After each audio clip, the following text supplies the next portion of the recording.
ښځې هنرمندانې ولې وژل کیږي او قاتلانې ولې بخښل کیږي او خلاصې تڼۍ ګرځي. سلامونه مې قبول کړئ دوستانو. د ویډیو له مخه زموږ چینل ضرور سبسکرایب کړئ. تېره ورځ د اګست په 30مه نیټه په سوات کې پیغله هنرمنده ثنا خپل ورور په چړو وهلې او وژلې ده. دا په تېرو 10 کلونو کې نهمه ښځینه هنرمنده شوه چې یا خو د کوم نږدې خپلوان یا د خپل میندې لاسه وژل کیږي.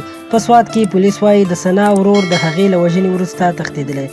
په کال 2009 کې د ایمنوداس د وژل کېدو نه وروسته د کومې هنرمندې قاتل کې نیول شوی هم دی، خو سزا ورکړې شوې نه ده. په پاکستان کې داسې قسمه وژنو ته د عزت په نوم وژنه نوم ورکول کیږي. د راپورټونو له مخې په داسې قسمه وژنو کې زیاتره قاتلان د څه مودې وروسته وبخښل شي. د روان کال 2019 د فروری په میاشت کې په مردان کې د پښتو ډرامو هنرمنده لبنا چې په ګلالۍ مشهوره وه هغه هم ووژل شوه او مړی د مردان ښار په چوره سیمه کې د ګنو په یو پټي کې موندل شوی و. ریشما خان په کال 2013 کې د اګست په میاشت کې د خیبر پښتونخوا په نوښار سیمه کې د سټیج پښتنه سندرغاړې او ماډله ریشما خان د هغې خاوند په ډزو وژلې وه. سنبل په کال 2013 کې د فروری په 3مه نیټه په مردان ښار کې وژل شوه. د پښتونخوا په مردان ښار کې د وژل شوي هنرمندې سنبل نیکه ویلي و چې لمسی ورله جهانګیر نوم یو تن وژلې ده. په جهانګیر د یوې بلې هنرمندې غزاله جاوید په وژنه کې هم د ککړ کېدلو تور و. برېښنا په پېښور کې په 9 جنوري 2013 کې سره د خپل پلار وژل شوه. یو پولیس افسر په پېښور کې وایس اف امریکا ډیوه ته د هغې د مرګ په هکله ویلي و چې برېښنا خپل عاشق علي اکبر افریدي وژلې ده. د پولیسو تر مخه علي اکبر غوښتل چې برېښنا سره واده وکړي او په انکار یې لور او پلار دواړه وژل. انوش خان د پاکستان په پایتخت کې په 14 مارچ 2013 کې وژل شوی وه. د پولیسو چارواکو تر مخه انوش نامعلومه کسانو د شپې وژلې وه. انوش به د سندرو په ویډیو فلمونو کې کار کولو او د خپل ښکلا او د رقص لپاره مشهوره وه.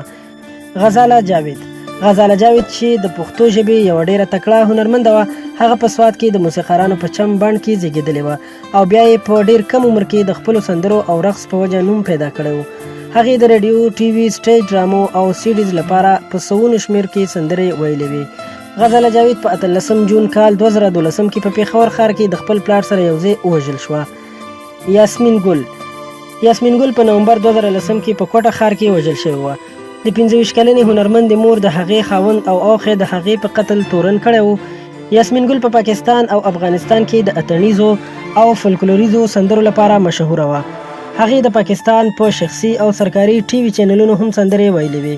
د وژل کېدو څخه څه موده وړاندې هغې واده کړی او د سندرو ویلو څخه قلاره کړې شوې وه. سندرغاړې ایمنوداس په 26 اپریل کال 2009 کې په پېښور ښار کې وژل شوې وه.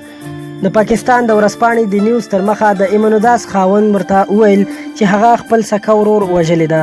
ډیره مننه کوم دوستانو چې ویډیو مو راسره تر پایه وکتله. دا و د هغو ښځو سندرغاړو په اړه معلومات چې تر اوسه پورې وژل کړي شوي دي. که معلومات مو خوښ شوي وي ویډیو در سره ضرور لایک کړئ او له نورو په زړه پورې او معلوماتي ویډیوګانو لپاره در سره هم زموږ چینل سبسکرایب کړئ. تر بلې ویډیو درنه اجازت غواړم. د الله په امان.